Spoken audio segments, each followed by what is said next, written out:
إن الذين سبقت لهم منا الحسنى أولئك عنها مبعدون لا يسمعون حسيسها وهم فيما اشتهت أنفسهم خالدون لا يحزنهم الفزع الأكبر وتتلقاهم الملائكة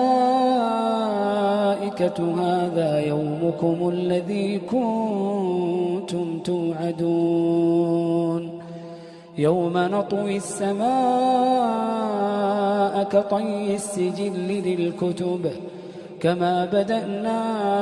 أول خلق نعيده وعدا علينا إنا كنا فاعلين